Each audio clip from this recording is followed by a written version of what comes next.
2 مارچ 1945 میں پشاور میں ایک جلسہ عام میں خطاب کرتے ہوئے قائد اعظم محمد علی جناح نے فرمایا کہ جس طرح ہمارا انگریزوں سے کوئی تعلق نہیں، اسی طرح ہمارا ہندوؤں سے بھی کوئی تعلق نہیں ہے، اور یہ آپس میں متحد بھی ہو جائیں پھر بھی ہماری ان دونوں کے ساتھ جنگ رہے گی، اور ایک الگ مملکت اور الگ وطن کا مطالبہ کیا۔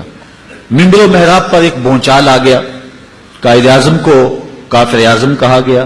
بالکل آپ کے قرب میں پسرور میں ایک جلسہ ہوا، وہاں کہا گیا کہ پاکستان کیا پاکستان کی پے بھی نہیں بنے گی، بلکہ قائد اعظم کا نام چونکہ محمد علی ہے، ان کی بہن کا نام فاطمہ ہے، تو کہا گیا کہ یہ شیعہ ہے۔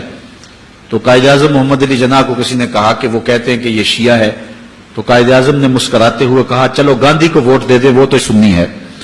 تو اس طرح آپ نے ان کی ان باتوں کا رد کیا۔ مسجد خیر الدین کے ممبر پہ گاندھی کو بٹھایا گیا، یہ ہماری تاریخ کا المیہ ہے، اور جو ہے وہ بہت کچھ ہوا۔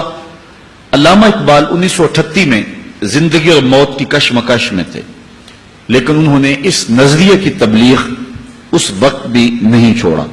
حسین احمد مدنی ٹانڈوی کے نام آپ کے جو مکتوب ہیں اور جو آپ کا مکالمہ اور مناظرہ ہوا ہے وہ تاریخ کے اوراق میں موجود ہے۔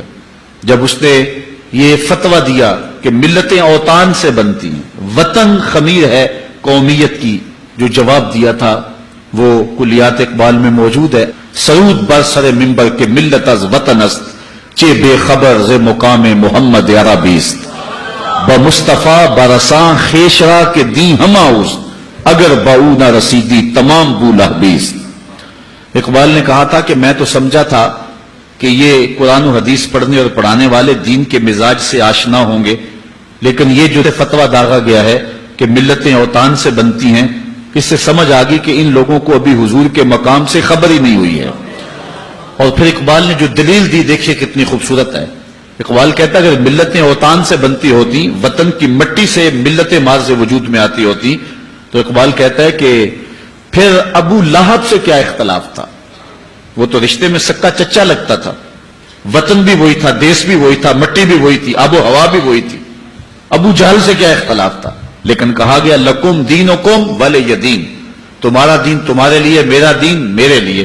تو یہ دو قومیتیں جو الگ الگ جو ہے وہ مارز وجود میں آئیں، یہ وطن کی بنیاد پر نہیں آئی تھی، یہ دین اور اعتقاد کی بنیاد پر مارز وجود میں آئی۔ ایک طرف سکا چچا ہے، اس کو کہا تیرا میرے سے کوئی تعلق نہیں، اور دوسری طرف فارس سے آیا سلمان فارسی، سینے سے لگایا، کہا سلمان و منا اہل البیت، لوگوں سن لو سلمان میرے اہل بیت سے ہے۔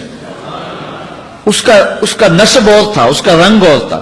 بمبئی میں قائد اعظم خطاب کر رہے تھے، ایک ہندو صحافی اٹھ کے کھڑا ہو گیا، اس نے کہا آپ دو قومی نظریے کی بات کرتے ہیں، ہندوستان کو تقسیم کر رہے ہیں، ہمارے ابا اجداد ایک تھے، بعد میں کچھ لوگ آئے عرب سے، انہوں نے ان کے نظریات بدل دیے، وہ مسلمان ہو گئے، لیکن ہمارے باپ دادا پر دادا تو ایک ہی ہیں، لہذا آپ ہم کو تقسیم کر رہے ہیں، خون تقسیم کر رہے ہیں، وطن تقسیم کر رہے ہیں، مٹی تقسیم کر رہے ہیں۔ اس نے بڑے زوردار لہجے میں قائد اعظم سے گفتگو کی۔ اللہ تعالیٰ نے شخص کو بڑی بصیرتیں عطا فرمائی تھی، اور اللہ تعالیٰ جل شانہ نے پھر ان کے ذریعے یہ ایک بہت بڑا کام لیا۔ لوگ کہتے تھے دیوانے کا خواب ہے، ہو ہی نہیں سکے گا، لیکن پھر اللہ تعالیٰ نے کر کے دکھایا۔ تو قائد اعظم نے خاموشی اختیار کی، کوئی جواب نہیں دیا اس کا۔ تھوڑی دیر کے بعد کہا مجھے پیاس لگی ہے، تو کسی شخص نے جو ہے وہ پانی پیش کیا، تو انہوں نے 2 گھونٹ پانی لیا، پھر اس کے بعد رکھ دیا، اور اس صحافی کو جس نے اعتراض کیا تھا کہا آپ بڑے غصے میں تھے، بڑے گرم تھے، یہ لو پانی پی لو ذرا ٹھنڈے ہو جاؤ۔ وہ کہنے لگا میں پیوں ایک مسلے کا جھوٹا؟ تو قائد اعظم نے کوئی جواب دینے کی بجائے اسی اجتماع میں ایک ترکی نسل نوجوان بیٹھا ہوا تھا جس نے ترکی ٹوپی پہنی ہوئی تھی، اس کو کہا میاں یہ پانی پی لو۔ وہ اٹھا اور پورا گلاس گٹا گٹ پی گیا۔ اب دوبارہ قائد اعظم اس ہندو صحافی کی طرف متوجہ ہوئے اور فرمایا کہ تو کہتا ہے کہ ہم ایک قوم ہے، مجھے بتا کہ میں اگر اکٹھے زندگی گزارنا چاہوں، میری زندگی تیرے ساتھ گزرے گی یا اس کے ساتھ گزرے گی؟ تو وہ خاموش ہو گیا۔ فرمایا اس کا میرا نسبی تعلق کوئی نہیں، خاندانی تعلق کوئی نہیں، میرا اس کا وطن کا ربط و رشتہ کوئی نہیں، لیکن اسلام کی بنیاد پر یہ میرے ساتھ اکٹھا زندگی گزار سکتا ہے، اور تم میرے ہم وطن ہو، ہم ملک ہو، ہم زبان ہو، لیکن تمہارے ساتھ میری زندگی نہیں گزر سکتی۔ اس لیے دو قومی نظریے پر انہوں نے یہ ایک عملی دلیل فراہم کر کے اس بات کو اجاگر کیا